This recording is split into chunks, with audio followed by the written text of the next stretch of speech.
In this episode of Confessions of a Recruiter, we speak to Adam Oldman, an executive HR recruiter from Sydney. Adam's biggest year is $1.58 million. He's got an incredible way of how he goes about business development, taking job briefs, expanding the market. We also dive deep into mental health and how to make sure you can avoid burnout. If you're serious about business development and building a high-performance desk, then this episode you will not want to miss.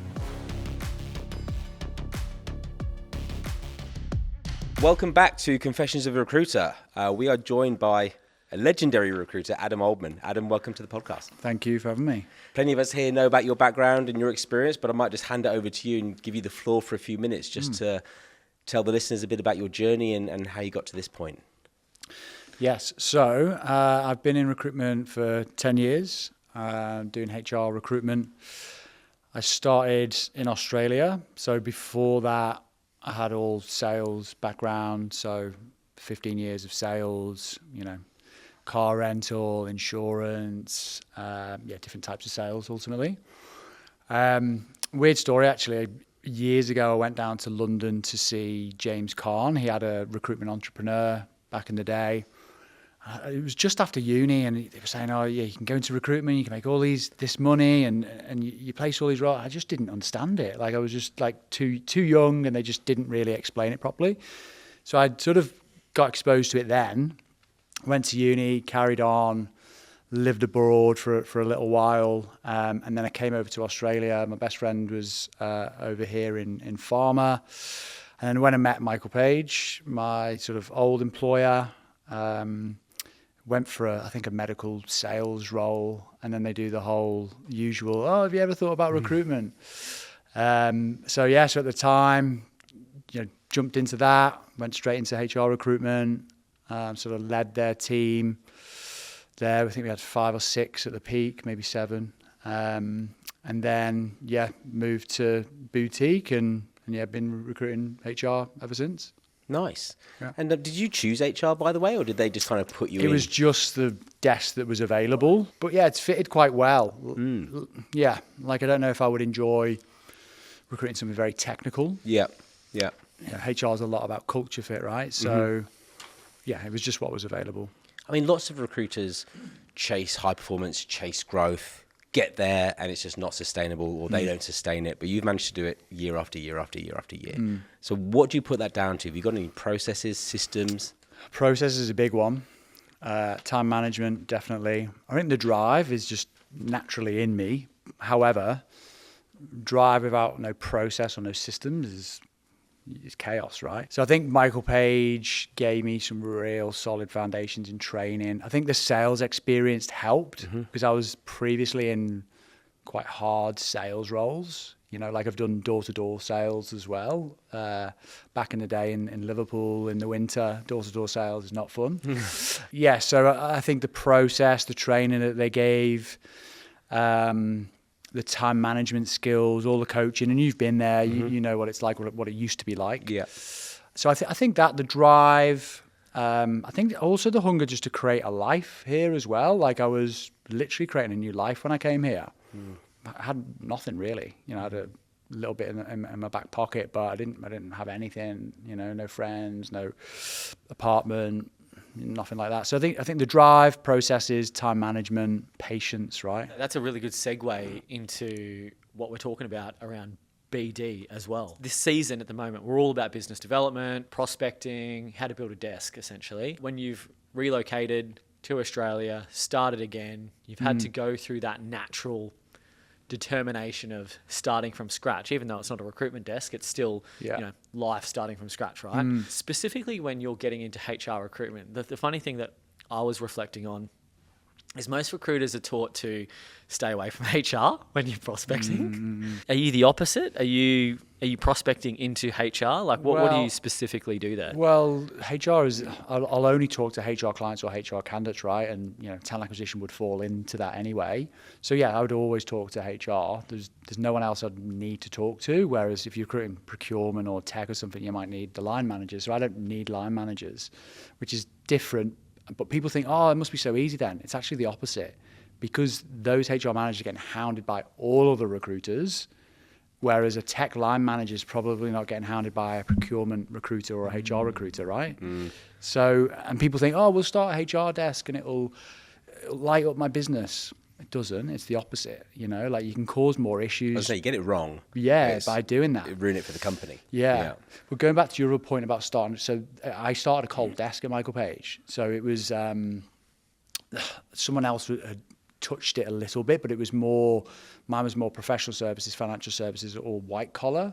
So sort of built it from scratch anyway. And I don't know if you remember back then, there wasn't a huge amount that came through the PSA. Like back then, it was all ad chases for me. Like I literally just built my business on ad chases. Yeah. And my old boss, who you know, David Cardy, he would always laugh because I'd be on the bus on the way and I'd be checking the ad chases every morning. So I'd check what's come in, save them, think of a candidate for that role. Oh, that's been re-advertised. I'm going to fire them an email or call them, you know. And I used to try and do like, what was it, 9 BD calls before 9 or something at some point, you know. So yeah, you can build cold desks, but obviously it's a hustle, you know. So how has your BD approach evolved from ad chasing on the bus to where you're at today? I was just saying to Ed, it's changed, every year really. But, you know, it's gone from ad chasing to leads to more floats to being more consultative, using your candidates a bit more, having trust from your candidates and clients to say, oh, do you know that, you know, they're recruiting over there or they're about to recruit. So it's just become a lot more trusting, consultative, rather than that hard ringing up ad chase. I've got this candidate for you. I'm not sure it works anymore. I don't know because I don't do a lot of that anymore. It might do in some markets, to be honest, in some real transactional markets, but I just feel like hiring managers get absolutely hounded for the ads. And it's like they've put an ad out already. They've already paid for an ad. Give it a few weeks and then maybe check in, you know. But so yeah, it's changed a lot. It's more, and again, it's more around, you know, the posts on LinkedIn, the credibility there. You know, floats, you know, you've got to be very strategic with your floats. You know, like mass floats, don't agree with. You're going to piss people off. You know, work with a couple of candidates at a time, you know, in different niches and see who really could have opportunities for them, and we can go deeper into that. But yeah, that's what I'd say. Okay, so if you could only apply one BD strategy to get more leads, to get more clients, what would that strategy be and why? It would be leads, and I like either leads or hot boss, we used to call them, right? So for anyone who doesn't know what hot boss is, it's, you know, when you're interviewing them, you sort of know who their boss is. When they resign, you know who to connect with, right? So you're looking at me like, right. So basically it's just knowing who their boss is. So then when they do resign, you know who to connect with, right? So there's that. And then there's that would be your number one BD strategy. That or just understanding leads. So when you're talking to your candidates, they're trusting in you. You know, they're letting you know how they're going with their search. You're really helping them with their search. You know, a big life decision, and they can say, "Oh, look, I've just interviewed there. I've just declined the role, or I know that they're recruiting. You know, why don't you? I've just spoke to them. I don't want the role, but why don't you see if they need help? You know, so it's that. I've always thought candidate management in HR recruitment would be so important because they have a slightly bad experience and they end up as, you know, an HR director somewhere else. They might just not use you. Yeah. And without going into the name of the client, it did happen at Michael Page. Someone had a bad experience as a candidate and it just locked an entire company down. Did you have a candidate management process? I know we're kind of still not talking about prospecting, but I think it's kind of intertwined. Candidate management process, not a specific process, no, but it's just, a lot of it is about just being commercial. Can I really help this person? Where am I going to put them? Where are they going to fit? Are they already in loads of processes already? Am I wasting their time? You know, so I think it's just about being commercial rather than having a process. And you know, if I've got roles to recruit, and especially if they're retained, they take full first, right? Like compared to anything else. So I'm mainly talking to the roles for my candidates for my roles. So yeah, I don't really have a specific process, but when I see a good candidate, I'm all over them. And I will try and do something with them. I think, and it might come into other questions, but, I think us as recruiters, this is just maybe a belief, but this is my opinion. I think we can be very reactive. If I meet a really great candidate today, oh, okay, I've met you, you're great. I don't have a role for you. I'll speak to you in 3 or 4 months. Like, that's not how it should be. It should be, okay, you're great. Who do I know that I can connect you with? Where would you suit, So I think it's about being proactive. Can you create proactive conversations? And there'll be times where, a quarter, I might add a 50 or 100K from those introductions, from strategic floats. I used to do a lot of that. So yeah. So how do you change and shift your mindset from the recruiter who's ad chasing, being super transactional, to then being more in tune with your conversations to pick up when those leads, or this hot boss, is that what it's called? Like, how do you change your mind from a transactional recruiter, or your mindset, from a transactional recruiter to doing this like hot boss kind of leads, like where are you interviewing, and then going to call that? Because for me, I feel like I've heard that a lot, but I've never executed on that. I've either forgotten or I haven't done it too good, and then I've just kind of done what I've normally done in the past. Well, we were doing that when we were doing the ad chases. It was still in that era when we were at Page, when I first started, right? And, we used to have a whip. I used to do it with my team Monday and a Wednesday. We had a sort of a whiteboard. It sounds very like strict, but it was actually quite fun. So we had like sticky notes, and there was like 5 or 6 sections, and it'd be like, okay, what do you want to achieve from now to Wednesday? What roles are you stuck with? How many leads have you got? How many BD calls have you made? And then, floating candidates, what top 3 candidates have you got, or whatever. So it was like a process like that. It was a real sales environment, right? So I think it's creating that sales environment. So maybe for people who are just starting in recruitment, I think that really works. They need structure, they need process, they need time management skills. And if teams and businesses can feed that into new consultants, it's going to help them a lot. Because I've actually noticed there's been a few consultants that I've worked with in a boutique who haven't had any global experience. They've gone straight to a boutique, struggled time management wise, organization wise, creating business. But the people that have been in a bigger, then they go global, great. It's not always, but I have noticed if you just go straight boutique and you haven't got the big resource for training and all of that, it can be hard because the directors just want to bill and create work. So then the rookie's like, oh, not really learning, So I think that's important. And just from a prospecting standpoint, how often are you cold calling? Like, have you got a cold list of people that you call three people a day? What's kind of like the metrics of your cold outreach? Like now, I don't do hardly any cold because none of it is really cold now. But again, going back for people who are just starting or whatever, like it used to be every day. That's the thing. It's consistency. I always used to have it in my diary. It was either 9 o'clock or then I moved it to 10. But yeah, ask people I used to work with, it was every day, BD every day. Obviously if you've got a retainer on, that's more important. But back then it was every day. What's like the one thing that a recruiter needs to stop doing when thinking about BD and prospecting? I think procrastinating on it. Yes, you want to have a bit of a plan. Be yourself, be authentic, listen, and at least do 5 minutes prep before you call on that role, who it reports into, how many times it's been re-advertised. Just do your due diligence really, and then pick the phone up and call, and give them other reasons why they should use you. Don't be the same as every other recruiter. Tell them about a similar role you just recruited. Tell them about your background, whatever it may be, or affiliation with their brand, or some new facts about the brand that they think, oh, how does she know that, Okay, yeah. So before Ed goes into like the discovery call kind of framework and how that works, so are you still doing BD just in existing accounts, are you? Is that kind of what you're doing? Yeah, is that what you... yeah, they're warm, right? Yeah. And the relationships are already there, and they already know me and the brand, so it is easier. But yeah, again, if I've got a lot of retained work, I don't need to do as much kind of anymore. Like I still do it, but it's not like I used to do it. And I want to ask, because gave me a flashback when you said 9 before 9. Like, what was the process behind that, the thought process about doing 9 BD calls before 9 o'clock? I don't know who I got it from. I thought it was 10 before 10.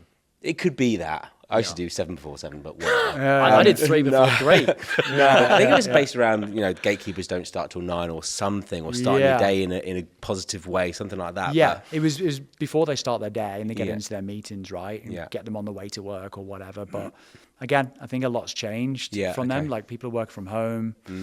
A lot of people don't have the landlines anymore. You know, true. Yeah. We used to hammer the landlines. Yeah, it's just crazy. world's changed. So jumping into discovery calls, those discovery meetings, and there's no job yet, but you're really, fact finding, needs analysis. Did you have a structure to how you used to run it, or how you used to work with your team on that?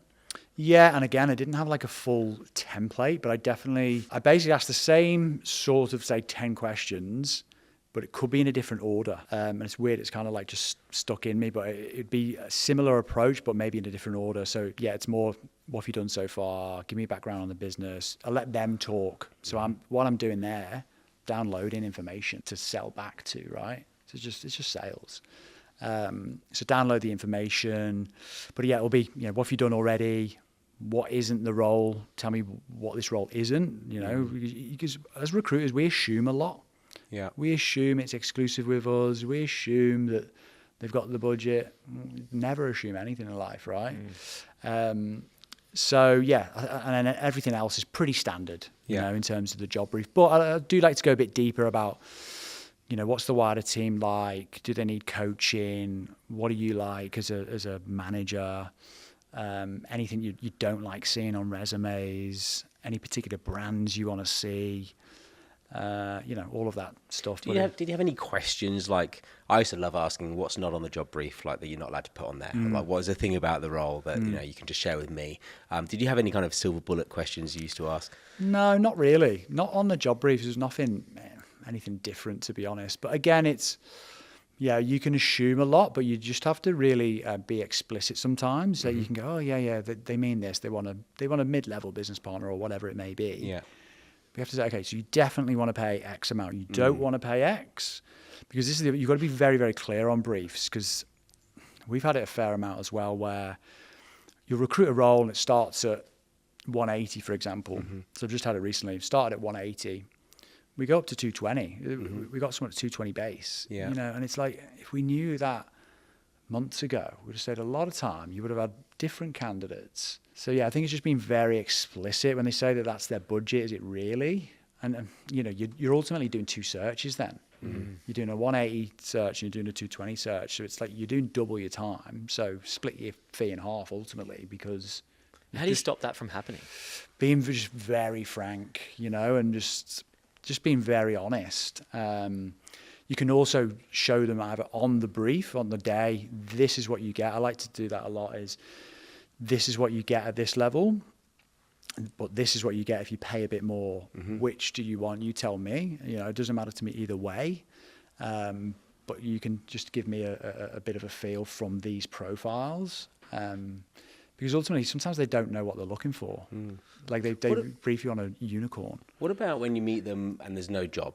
Do you go in with some objectives that you want them to come away from this meeting thinking, okay, next time I'll work with Adam, or okay, I think there's some value here. Do you go into those meetings? Yeah, 100%. And you should go to those, because sometimes they come off. I've been to loads of meetings where I've had nothing for a year or 2, and then next minute you're working with them, or they're a candidate, for example. So yeah, definitely go to those meetings and try and get something commercial out of it, whether it's insight, give them insight as well, give them something. What insights would you give? On the market. That's what they want to know, right? Like we as recruiters have got so much knowledge about the market. Like we know too much really about businesses and candidates and structures. So whatever they kind of want to know to a certain extent, obviously you can't reveal everything, but that's power. When you call your property real estate agent, you want to know about the market, so I think that's pretty key. I think when you go into meetings, as well, to your point, asking if you do have a role, would you consider me for the role to run the search for you? And, if not, why not?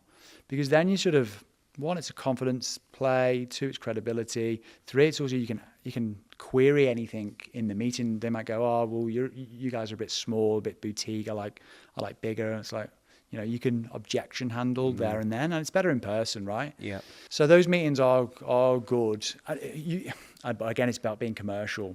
If you know that you're not on a panel, they can't work for people who are not on a panel, they don't use recruiters, or they're just not a decision maker. Is it worth your time? Not sure. Hey, thanks for listening to this episode of Confessions of a Recruiter, brought to you by X-Recruiter. X-Recruiter helps ambitious recruiters like you start, run, and grow their own recruitment agency. Whether you're in blue collar, white collar, permanent, or temporary recruitment, we help recruiters go from where they are today to where they want to be. So if you want to start your own agency, reach out and we'd love to help. How did you coach your team? And we've all been there, and I've been there myself as a recruiter, where you're probably not confident enough with your insights, or you're not even thinking like that. So you think, what I'm going to do is just tell you how great the business I work for is, all the things we do, and it just becomes a pitch, and they glaze over. How do you help your, recruiters or people you've managed in the past avoid that? I don't think the business they work for is the sell and is the pitch, to be honest. Maybe the people that are in the business, or that person that's going to recruit that role for you, their network, what roles they've done before, what's their talent reach like, why they're different. I think that's more what I would play on, rather than, because if you're just relying on the brand, you won't last very long. So and just having those general insights, but also asking them as well. I always do this at the end of a job brief. Any other questions? What else do you want to know about the market? Anything else you want to ask me? Far away. And it's like, and I'm literally open, but it's literally saying to them, I'm comfortable with whatever you're going to ask me. Yeah. Because I know my market. Yeah, that's a really good segue to job briefs, because job briefs sometimes can be very shallow, and sometimes clients, I think you've made a really good point on it before, they actually don't know really what they're looking for, and sometimes they'll say, I want someone with this experience, but it's not until you dig a little bit deeper, then you go, oh, you're not looking for that. That's not going to solve that problem. So what do you do specifically through the job brief process to kind of uncover deeper pain points over and above, I want someone with 3 years experience in this industry? Yeah. Just questions, listen. I think listening, elaborating, clarifying. Okay, so you said this, so do you mean this? Because again, you can be assuming a lot of the time. Give examples. So if I get you X, Y, Z, or are you going to be happy with that, or do you still think that we need this system, for example? Is there a one-liner that kind of opens up a new pathway of conversation and rapport that you typically default to? Not really, no. It's just having an honest, genuine, transparent, curious conversation. Just go in there, be yourself, ask the right questions, and listen, right? And if you've done some prep work, like spend 20 minutes prepping, 15 minutes max. Company, team, the JD, high-level points, questions, done. I think if you go in like that, then you should be fine. But yeah, there's not one specific thing I would say, no. Yeah, okay. What do you do if you're not getting clarity on the role and you feel like there's a big gap between what they think they need and what you could possibly deliver? Again, it's having the confidence, and this comes with experience, and this is not cockiness, it's a confidence in your market.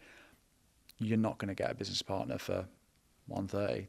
They're just not 130 anymore, they're 150. They start at 150.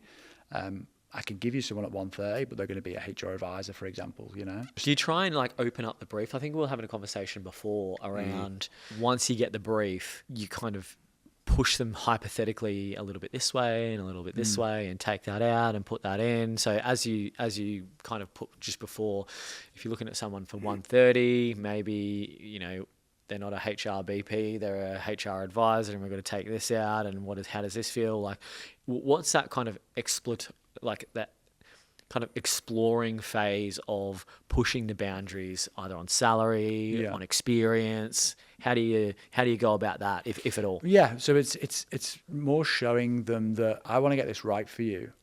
if we don't get it right the first time, it's costly. And let's just get it right now. Let's go deeper now. And you just clarifying all of that and clarifying the brief, and just putting, trust into them, and hopefully they will trust you, But a lot of it comes from like credibility and what you've done before, I think. How do you a lot get of that if you don't have the runs on the board? That's a hard one because you're a rookie. We used to get told a lot, like you'd sell the experience of your team.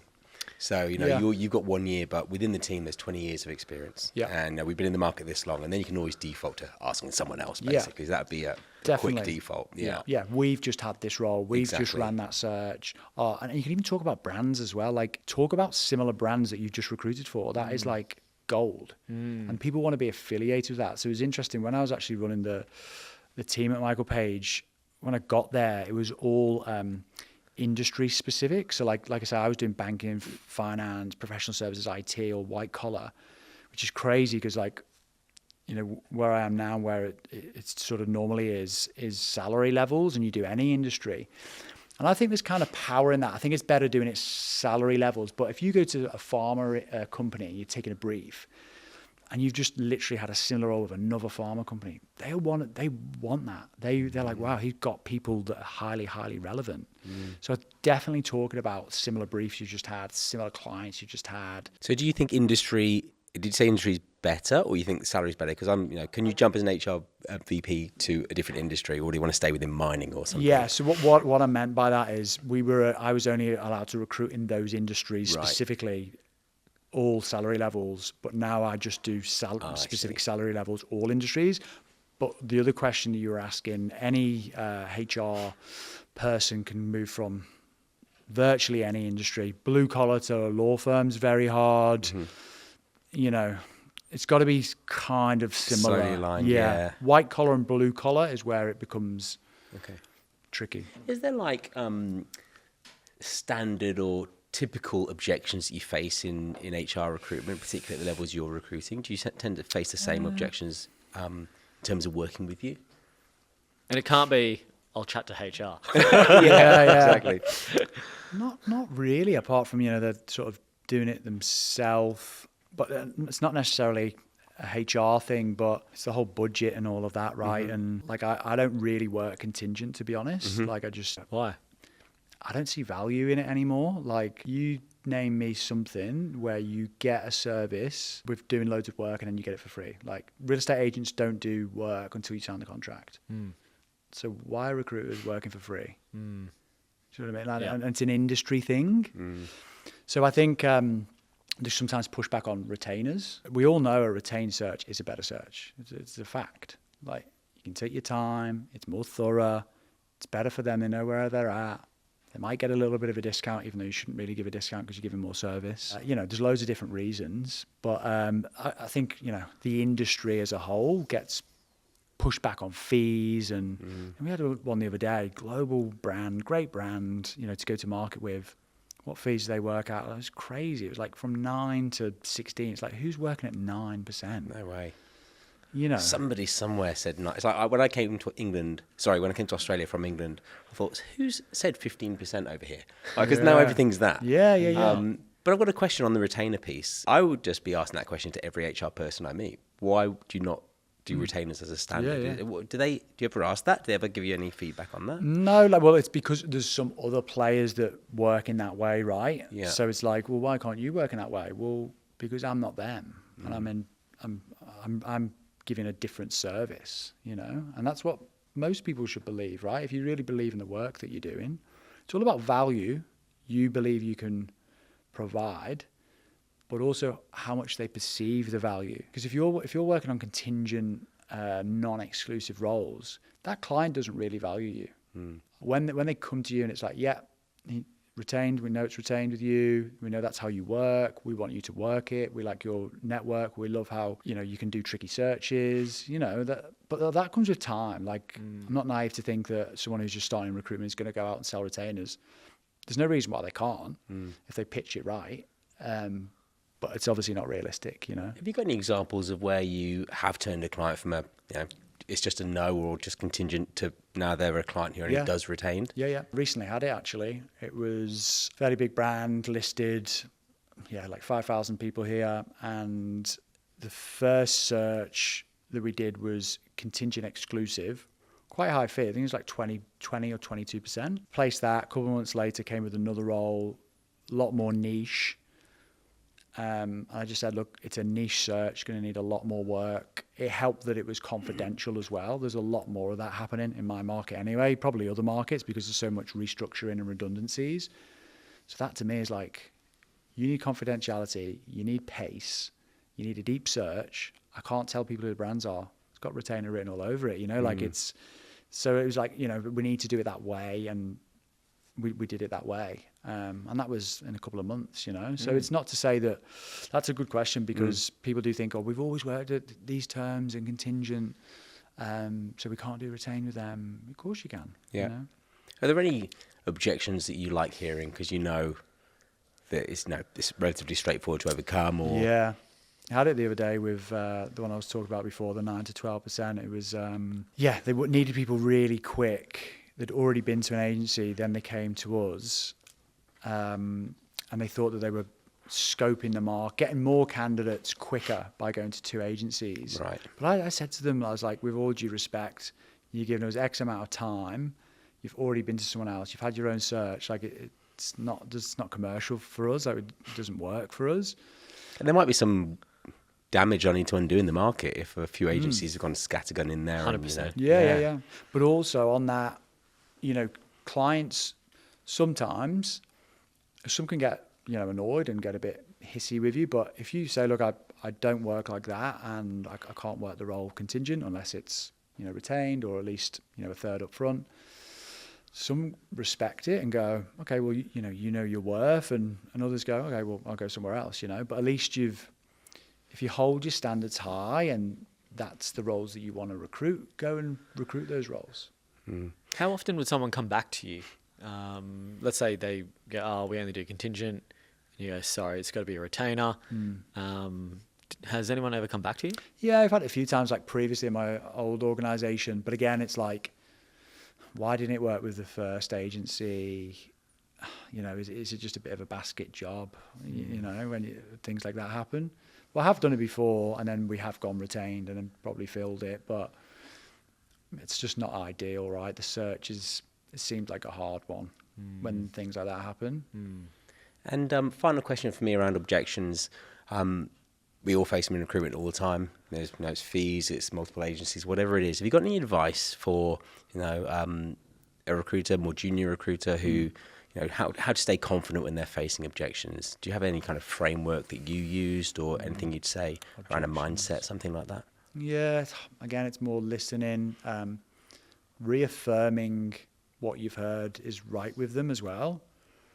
So, okay, so you're telling me that you can't do retain because you can't do upfront, invoices or whatever it may be. So just clarifying things, but there's not really there's not a specific process on objections to be. It's all very bespoke and unique, right? It's just listening and having those mature, honest, commercial conversations. What's the most common objection you get? We're doing it ourselves. Yeah, we're doing it ourselves. And I think at the moment, the market is just it's not amazing anywhere, really, for most industries in recruitment. I feel like the economy is not great as well. So that recruitment spend might not be there.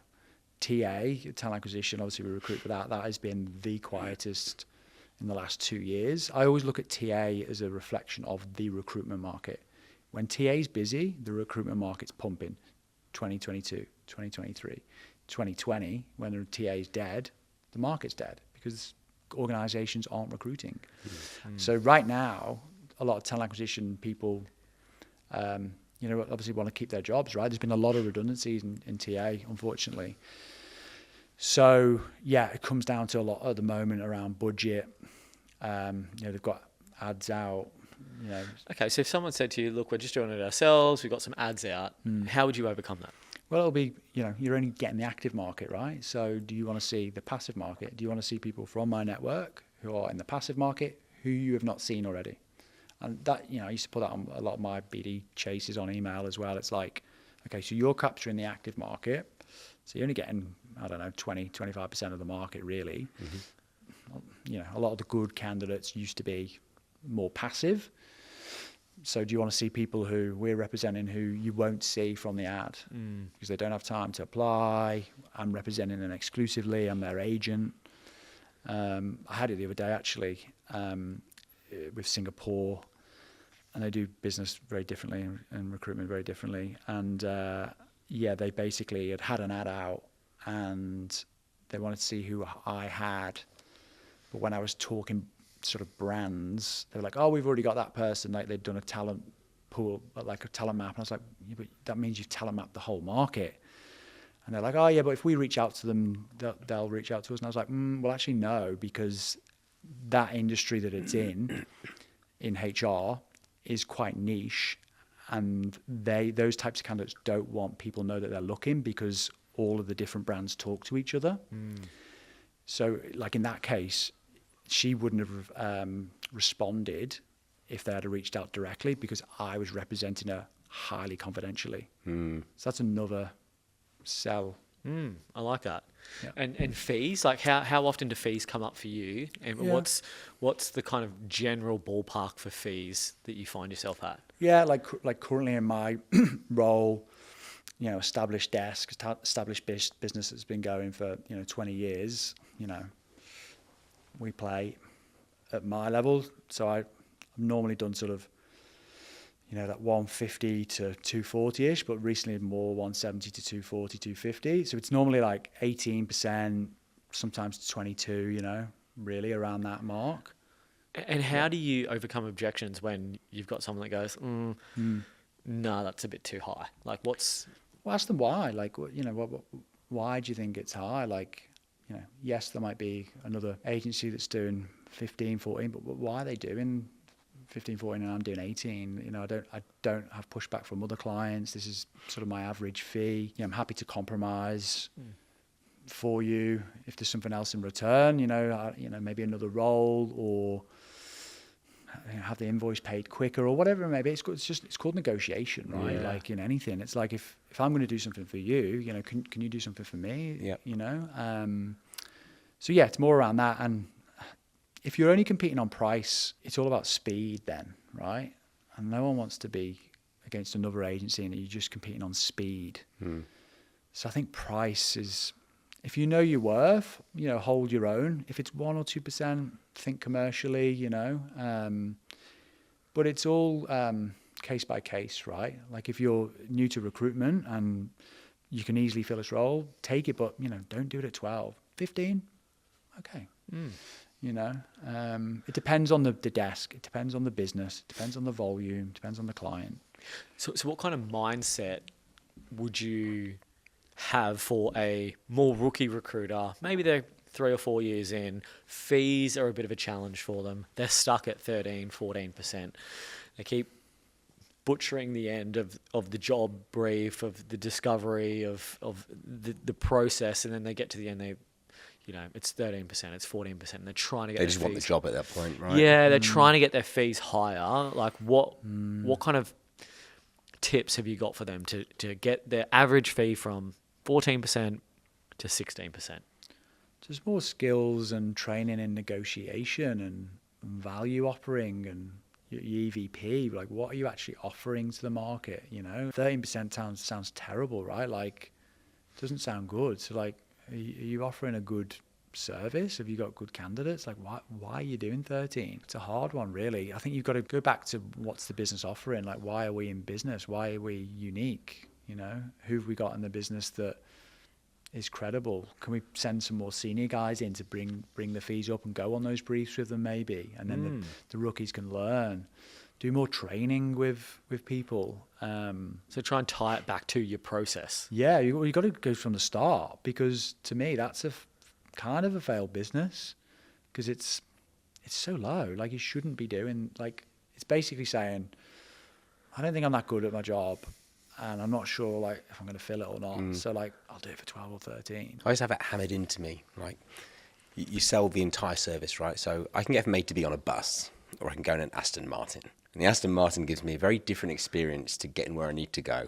and actually it's the long list, it's the short list, it's this, it's the mapping. So probably outlining the process is probably how a rookie recruiter can uplift the fees, because I can ping over some CVs, 13% if one of them sticks, or this is the journey we're going to go on together. So maybe there's a bit of that in there.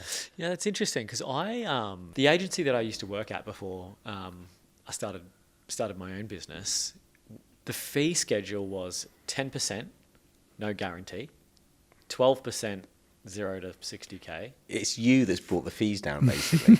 Yeah. And I used to recruit, and they'd go, "Oh, mate, what's this 10% one?" I'm like, "Oh, yeah, 10%. Oh, You're never going to hear from me. Because it's 10% any salary, no guarantee." And so you'd be recruiting a 100K role, and you would be thinking, "Okay, I'm going to chalk up maybe an 18K fee here, something like this." And they go, "Yeah, mate, this 10% looks good. I don't need a guarantee period. It's sweet. I'm really confident in this guy." And you're like, fuck, I just chopped my fee in half. Yeah. And it was part of the terms. And it's probably taken me, I don't know, 2 or 3 years when I started Bandito. Now it's just 22% any salary package. I don't care if it's a 50K role, not that you recruit them, but, or a 200K role, it's just 22% and then that's it. And do you have, how do your terms look? Is it gated on salary? Yeah, it is. And to be honest, I don't know how much I agree the way the industry is like that, because it's the same. Now that you put it like that, harder.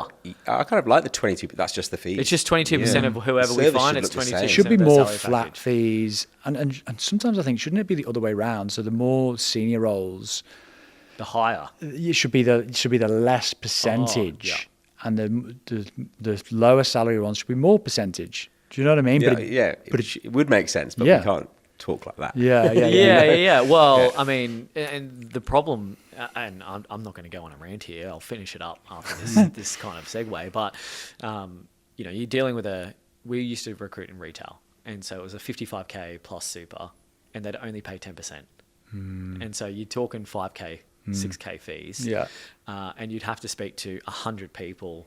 To try and find one person, and they don't take their career as seriously. They don't really care. They don't really answer their phone. They'll say they'll get an interview. They don't turn up. They don't it's just that when you're dealing with a kind of the more entry level end of the market, the roles are actually 10 times harder, and you get a quarter of the fee. So it's really interesting when you think about these gated fee rates around.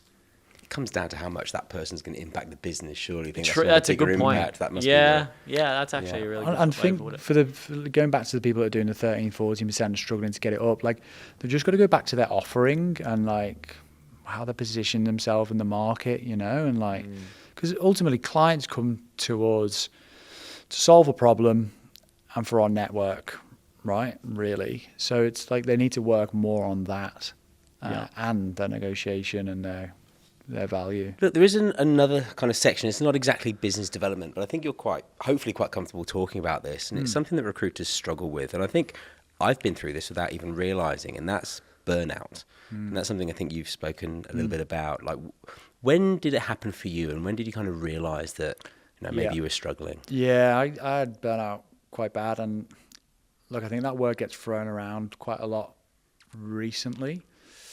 When you're burnt out. And I think the definition, look it up, it's something like when you're emotionally, physically, it's either spiritually or energetically depleted, right? So if you're a little bit tired, you're not burnt out. Burnout is very different. It's where, and there's a scale, right? There's, like everything.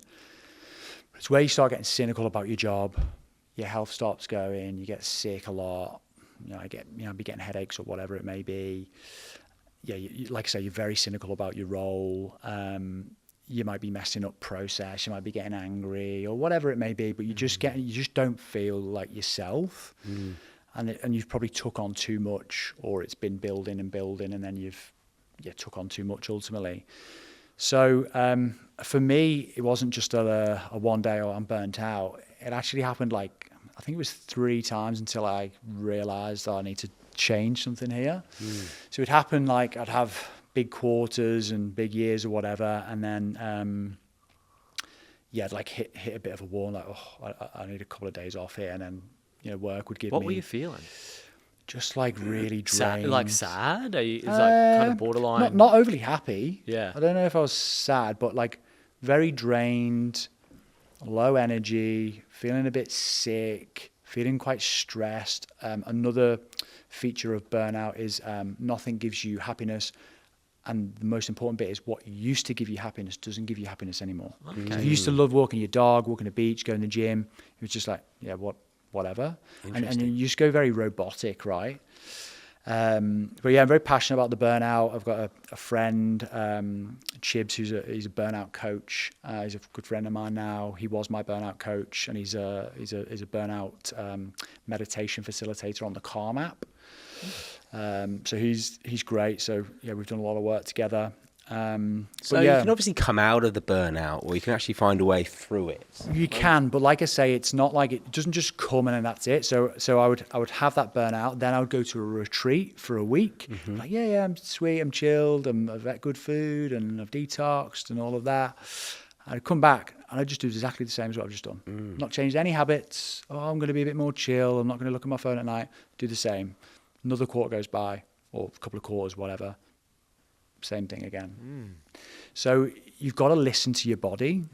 So I was very in my head and not in my body.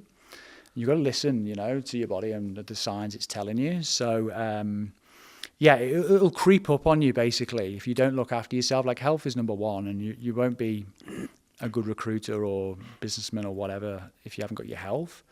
It does creep on.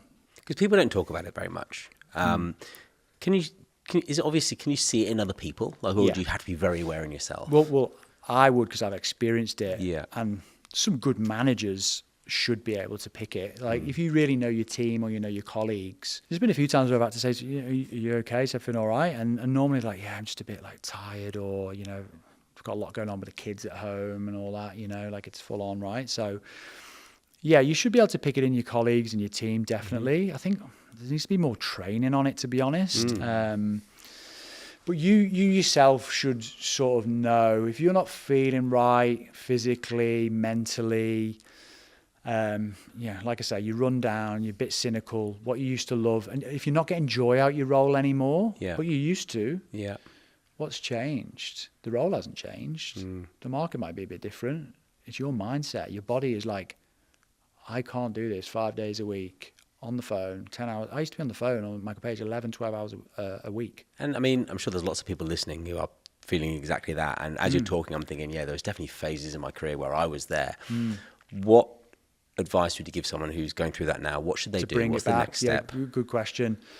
Like, a time out is great. Just take a week, 2 weeks, whatever you need to take, hopefully your organization is supportive.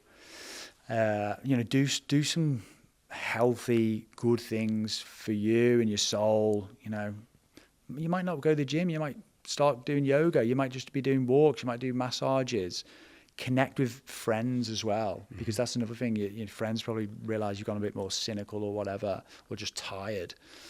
Rest, go on a holiday, eat well, sleep well. It's all holistic. Yeah. It's not one thing. You can't, I go to the gym, but then I drink beers and eat crap. No, you need to sleep well, eat well, drink well, all of that. It's a holistic thing. I think just bringing it back to that, but taking the time, and don't feel guilty about taking the time as well, because if you burn out, you probably deserve the break, right? Like, because recruitment's intense. It's full on, for a lot of people.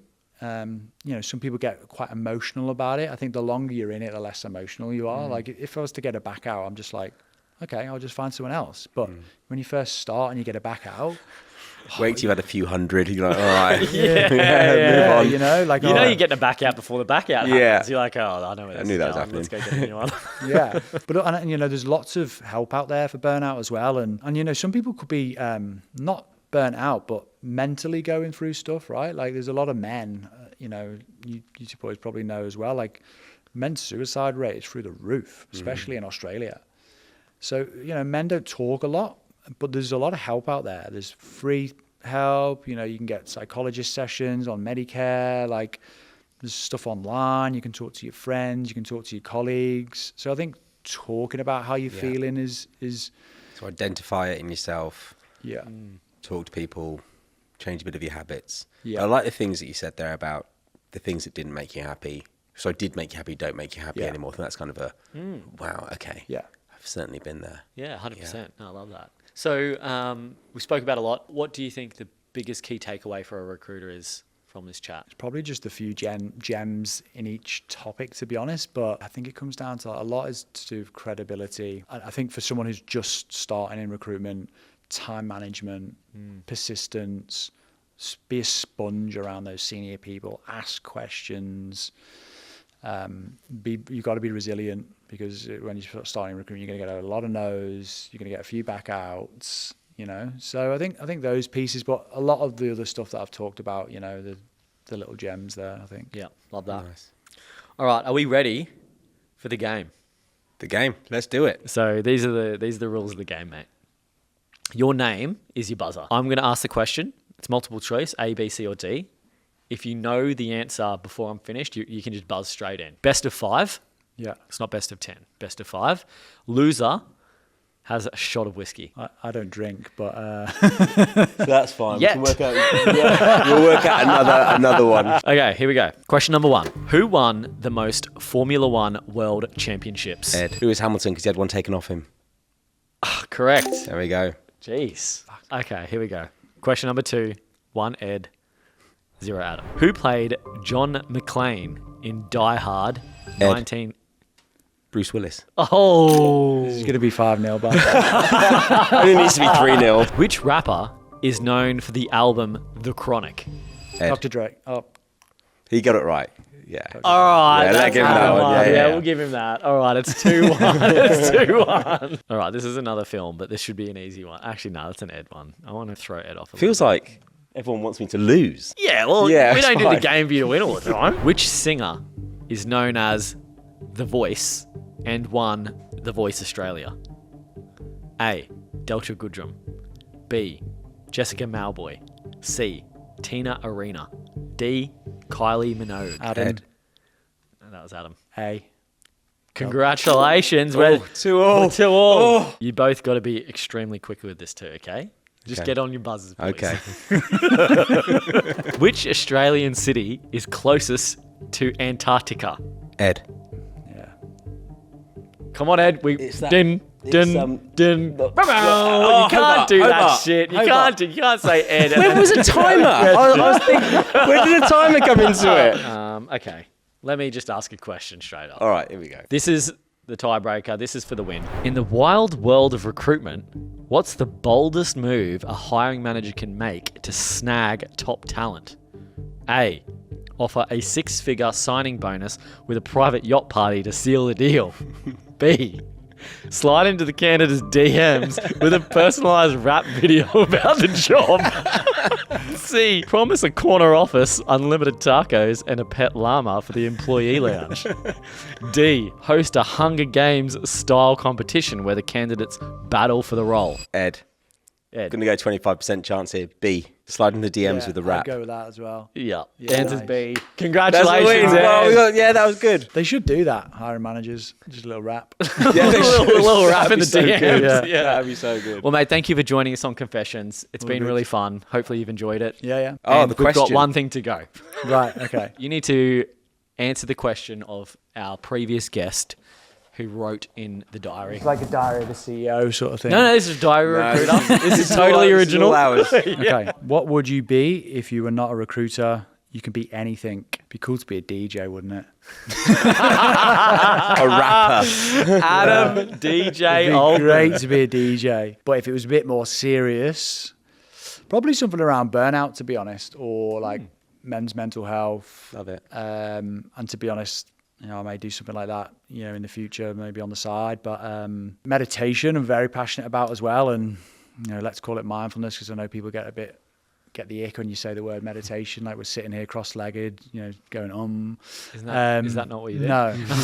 So yeah, because it changed. Meditation changed my life, to be honest. Like since I've been here 10 years, I've been doing meditation every morning, and I would say that has definitely played a factor in my career and my happiness and creating a life for myself, to be honest. Because without it, my mind is very busy, you know, so it just calms me down, brings me back to center. And I might do it like morning, maybe at lunch, you know, before bed, whatever. Even if you do it once a day. What do you do specifically? So I've got an app. There's loads of apps. Calm app, Insight Timer's free. Literally put your headphones in, sit in bed or sit in a chair or on the floor, whatever you want, and just listen. And it's just coming back to yourself. You know, What are you listening? You're listening to what it's saying. so yeah. So there's a facilitator who will take you on a journey. You know, it could be a gratitude meditation. It could be a body scan. It could be affirmations before a day. So you use different ones for certain things. You know, if you're nervous about a meeting, you might do more of a body scan one. You know, more for anxiety and stuff. So there's different types of different things in life ultimately. But yeah, it just brings you back to center. And like think today, both of you, right? Like, has there been any moment you've literally sat there and done nothing? All day, we wake up, we're on our phone, we're out, we're at the gym, then we're commuting, then we're working, then we're on the phone, then we're back home, then we're cooking. It's just relentless. You need time just to reset. Also be with yourself, because if you're all external, then you're just consuming stuff, but you're not actually sitting with yourself. Oh, how do I actually feel about that? How am I going to show up today? Okay, I'm worried about that, but it's okay because of X, Y, Z. So it's just sitting with yourself. So meditation is a game changer. And yeah, I want to actually do something around that, you know, for recruiters as well, because I needed it, definitely, you know, and it's helped me a lot. And so I feel a lot of people, not just recruiters, people need it, period, in my opinion. But recruiters would benefit massively from it. So I'm putting it out there now. I'm going to do something for recruiters with a friend of mine. Awesome. Around mindfulness, around meditation. Because here's the thing, right? If I had a pill now, no side effects, it's going to make you more focused, more calmer, a bit more gentle, a bit more mindful, less anxious. Would you take it, or? I'd be popping it every 5 minutes. There we go. So why don't people meditate for 3 or 5 minutes a day? I don't understand it, but yeah, I'm really passionate about that. Awesome. Awesome. Love that. Yeah. Thanks, mate. Cool. It's really good. Appreciate All that. good.